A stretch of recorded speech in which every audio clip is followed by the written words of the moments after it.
Hej alle sammen. I dag er det fredag, og det er weekend, og vi skal have det sjovt i dag. Det er rigtig længe siden, jeg har lavet et maleri med den her pouring-teknik. Det vil sige det her flydende akrylmaling, hvor der er blandet noget overtroll og vand i, som man blæser ud med en hårdtør. Og det havde jeg tænkt mig, at det vil jeg gerne lave i dag. Og jeg har fundet farverne frem, som jeg skal til at mixe og blande her lige om lidt. Så basen, den skal simpelthen være Prussian Blue, ja. Og så skal vi have den her super flotte ultramarine farve, ja, det kan man godt fornemme. Og vi skal have denne her turkise, rigtig flot. Så havde jeg tænkt, at vi skulle have en lille smule af den her leaf green farve også. Og sidst men ikke mindst, en ordentlig spand hvid titanium white. Det bliver super flot. Og så til sidst, så får den lidt pift af noget guld. Så jeg går i gang med at mixe farver, og vi ses om lidt. Hej!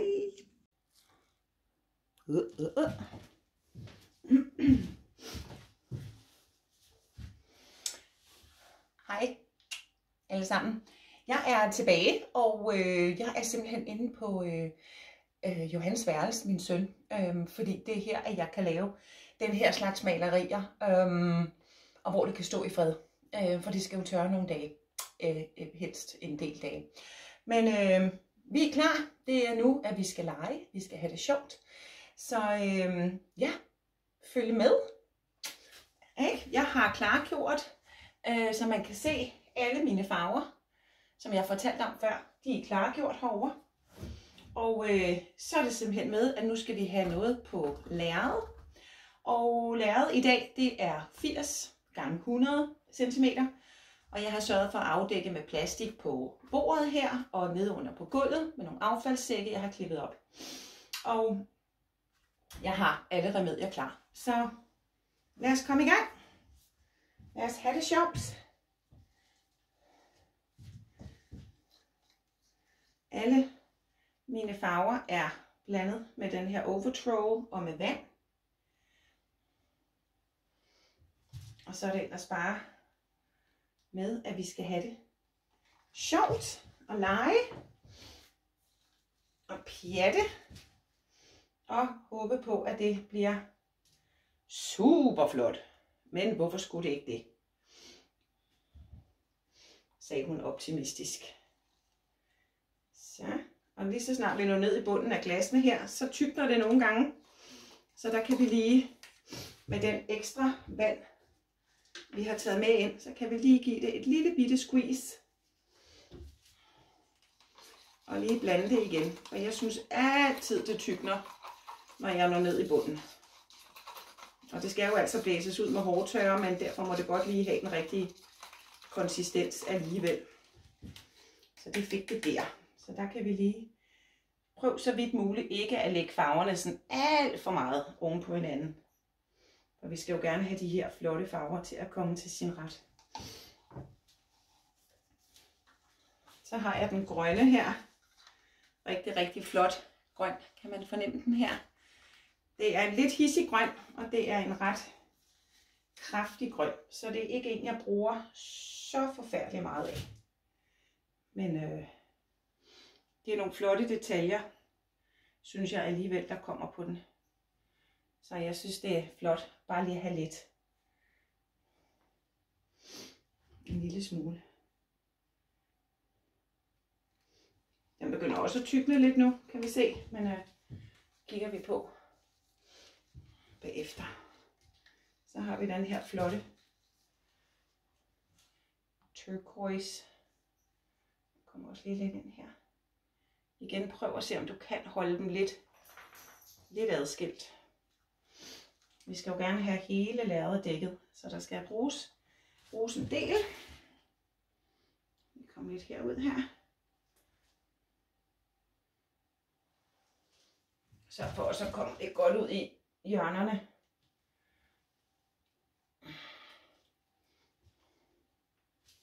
Så kan man lige gøre lidt sådan her.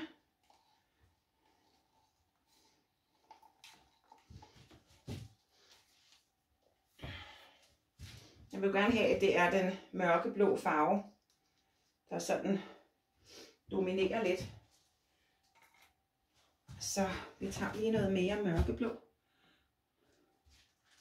Lidt ud her i kanterne her.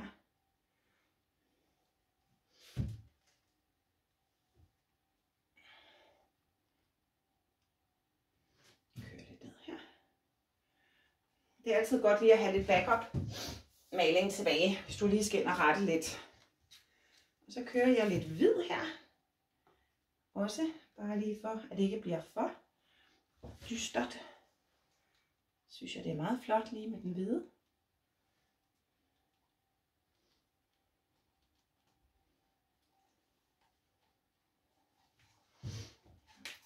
Kan jeg se, at jeg har lige en god klat herinde i midten her. Jeg ser, nu begynder den at blive lidt tyk. Det er ikke så meget, hvis vi lige mixer med de andre farver. Godt. Så er der simpelthen kommet maling på nu. Så må vi se, om der er nok maling. Så nu skal vi simpelthen have gang i den her udblæsning. Man kan lige prøve at kigge lidt rundt på farverne og se, om man har lidt det, man synes, man vil have. Jeg kunne godt lige bruge måske en lille smule ekstra grøn her. Og ja, lad os få startet vores hårtørrer op her. Den skal altid stå på kold, og jeg sætter den på max hastighed. Og nu sidder jeg fast i min... Nå, vi starter.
Se, at den driller mig faktisk lidt.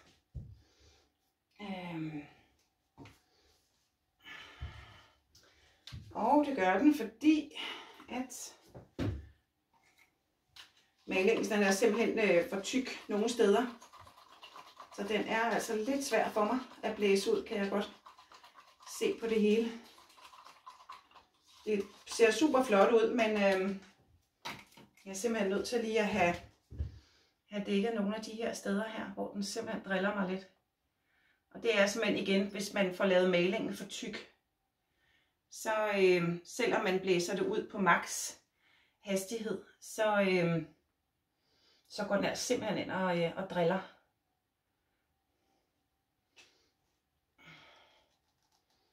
Så prøv lige at se, om det er nok. Og ellers så må vi lige have gang i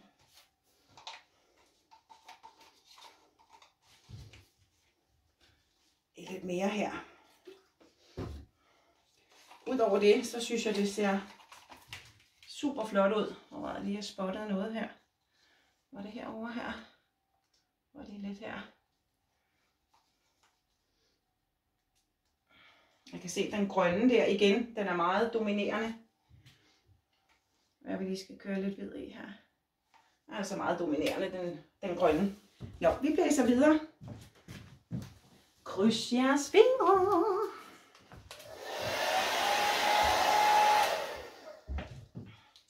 Skulle lige have lidt mere hvid hernede, havde jeg lige glemt.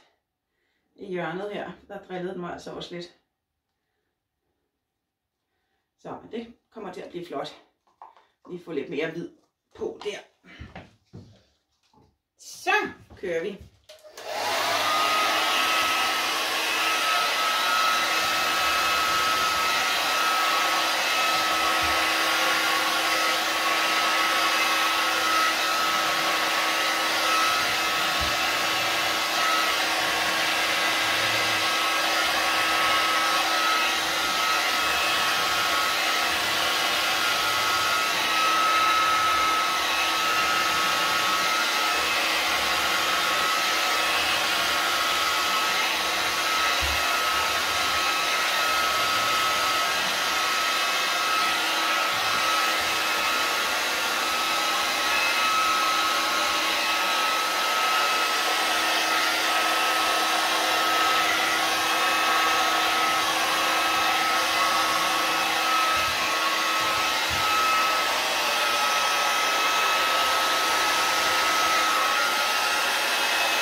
Flasker.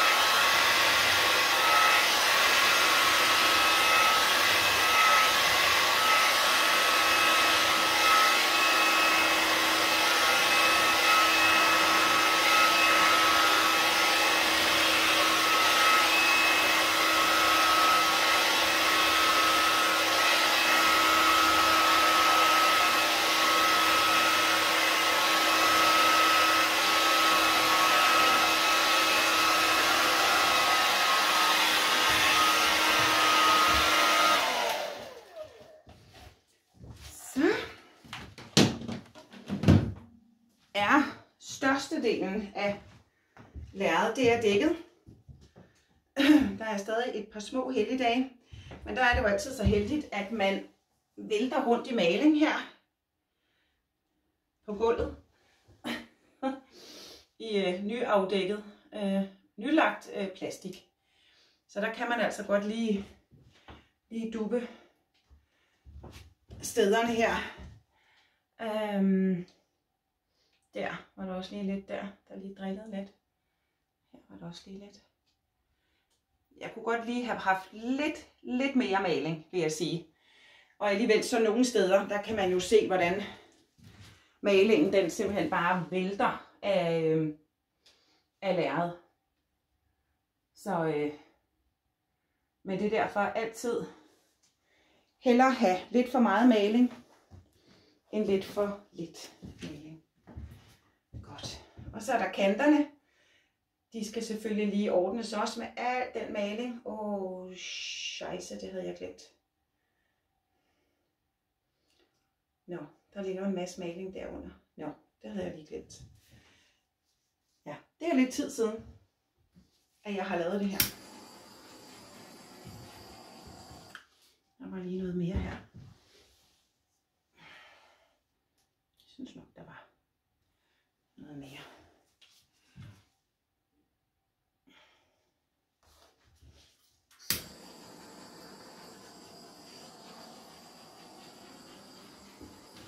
Nu kommer alle de her famøse luftbobler, som vi skal have væk. Der er også lidt fin celledannelse, hist og pist. Ikke for meget, men det er jo lige, som jeg godt kan lide det. Jeg er ikke så meget til for mange celler. Der er nogen, der elsker celler, men jeg er ikke så vild med det.